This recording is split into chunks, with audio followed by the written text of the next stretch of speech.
So over the past few weeks, we are looking at some snapshots of key biblical characters, starting with the Hebrew Scriptures, the Old Testament. A few weeks ago, we looked at actually the story of Abraham and Sarah that the children will be looking at today. Last week, we looked at the story of Joseph and his brothers and his time in captivity in Egypt. And now we fast forward quite some time to another key character, Moses. We've been singing about Moses today, so today is all about Moses and a key event in the life of God's people, the Israelites. So I'll be reading from Exodus chapter 14. You can find it on page 60. I'll be reading excerpts from that chapter, but you can follow along if you would like. And again, we are fast forwarding from the time of Joseph and his brothers because the people stayed in Egypt. And it went well for a while, and then it didn't. And they ended up being in slavery. So years and years and years, generations later, the Israelites find themselves trapped in captivity, in slavery in Egypt. Picking up from verse 5. When the king of Egypt was told that the people had fled, the minds of Pharaoh and his officials were changed towards the people. And they said, "What have we done, letting Israel leave our service?" So he had his chariot made ready and took his army with him. He took 600 elite chariots and all the other chariots of Egypt with officers all over them. As Pharaoh drew near, the Israelites looked back, and there were Egyptians advancing on them. In great fear, the Israelites cried out to the Lord.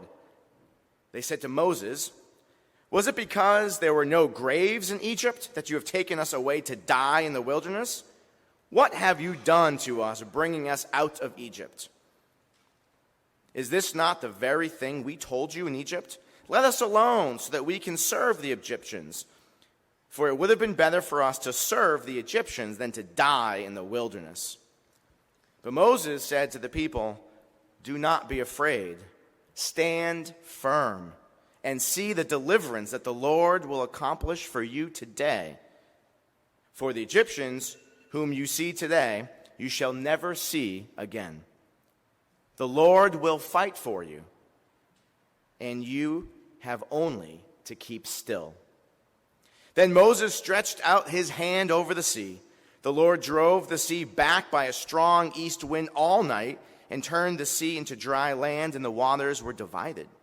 The Israelites went into the sea on dry ground, the waters forming a wall for them on their right and on their left. The Egyptians pursued and went into the sea after them, all of Pharaoh's horses, chariots, and chariot drivers. At the morning watch, the Lord, in the pillar of fire and cloud, looked down on the Egyptian army and threw the Egyptian army into a panic. He clogged the chariot wheels so they turned with difficulty. The Egyptians said, "Let us flee from the Israelites, for the Lord is fighting for them against Egypt."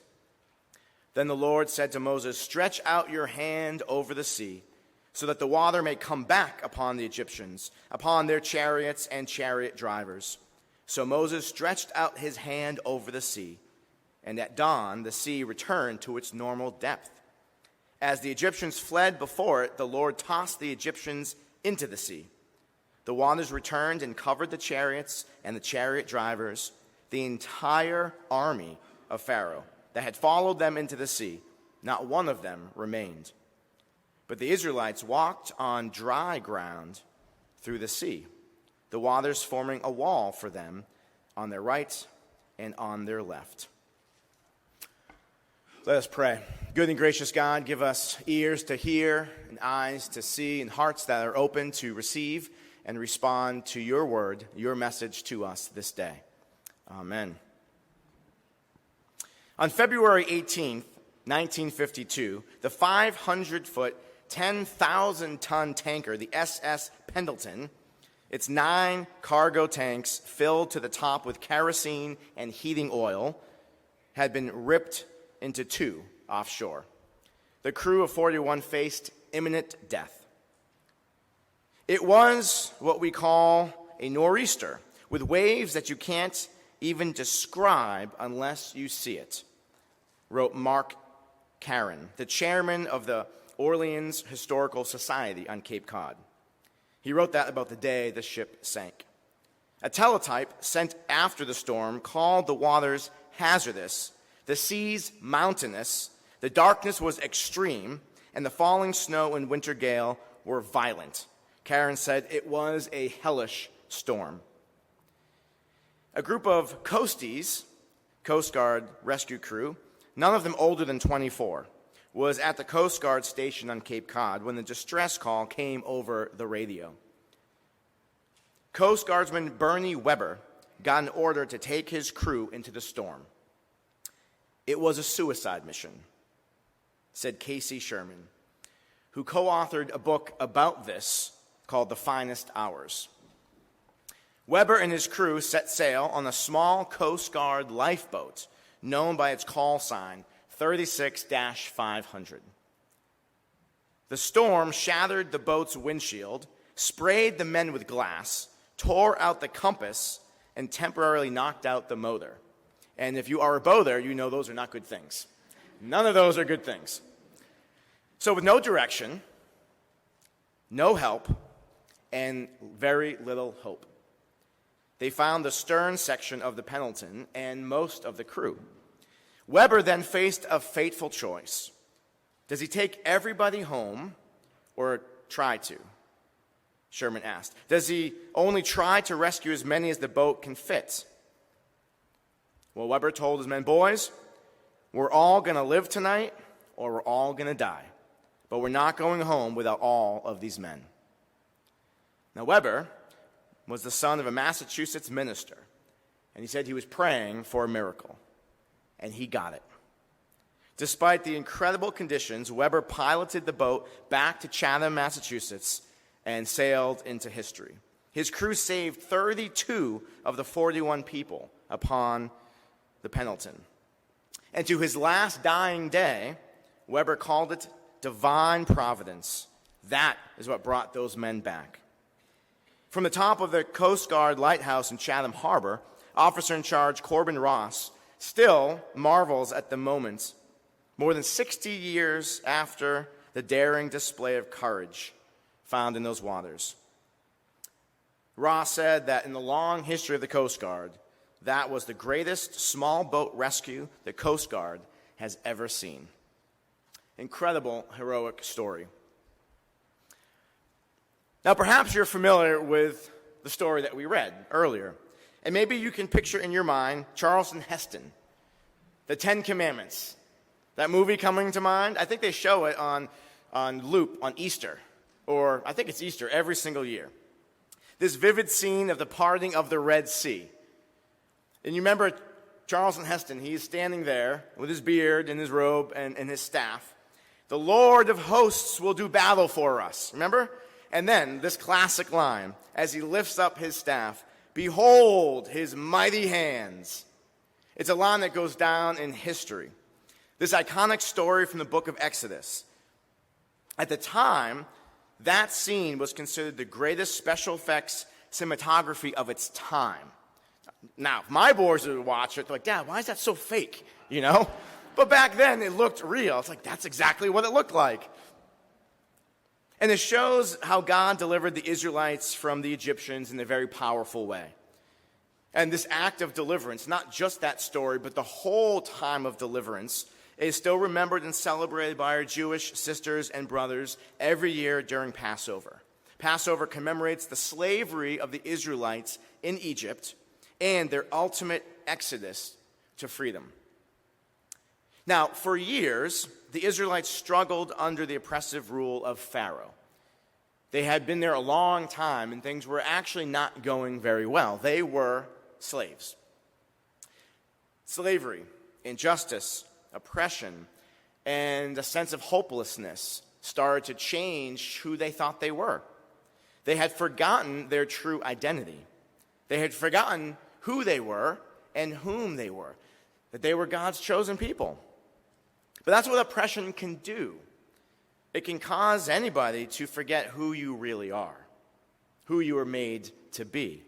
And so the Israelites forgot and just sort of lived life thinking, oh, this is all we will ever know. This is our life now, and it will always be.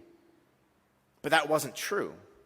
They needed a reminder of that. So God chose to raise up a leader named Moses to speak courageously and prophetically and boldly against the injustices and to demand freedom, saying, "Let my people go," which we had sung or just earlier.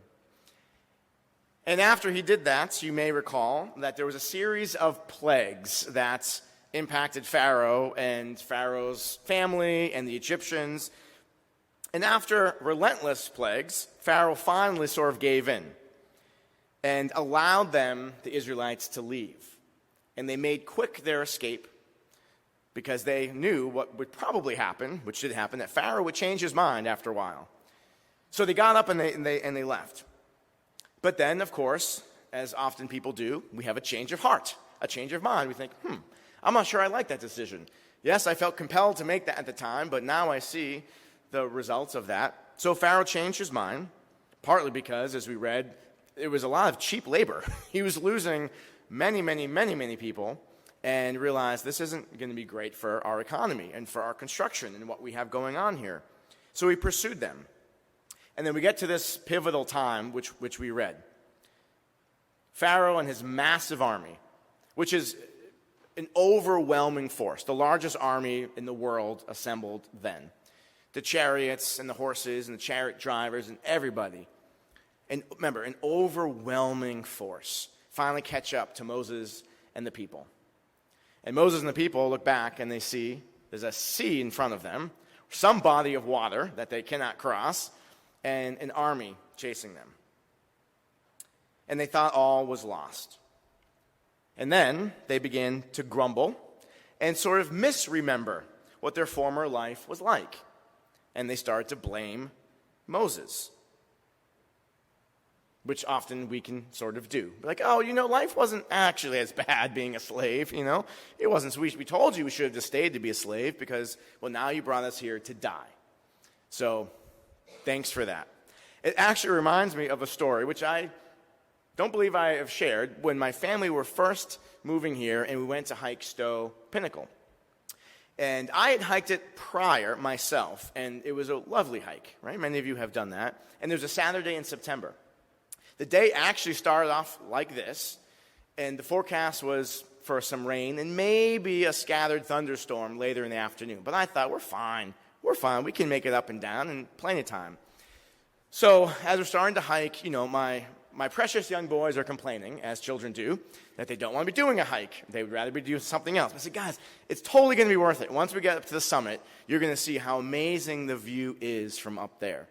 And as we're maybe 3/4 of the way up to the summit, the clouds come overhead and the rain starts to fall. And I think, don't worry, it's just light rain. It's a drizzle. The heaviest is not going to come for a while. Famous last words. Because then the skies opened up. Opened up.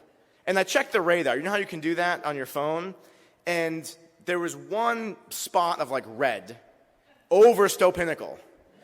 Not Mountain Road, not Moscow Road, nowhere else, but exactly over where we were, right there. And, the winds, and they're howling, and it sort of felt like a tornado. It was really bad. But I said, boys, we have to make it to the top. And so we pressed on, made it to the top, couldn't see anything, and there was no coverage, which wasn't the best idea. So we kind of quickly tried to make it back down, but now everything is wet. And my son, I won't say his name, but one of my sons said, "Great, Dad. You led us here to die."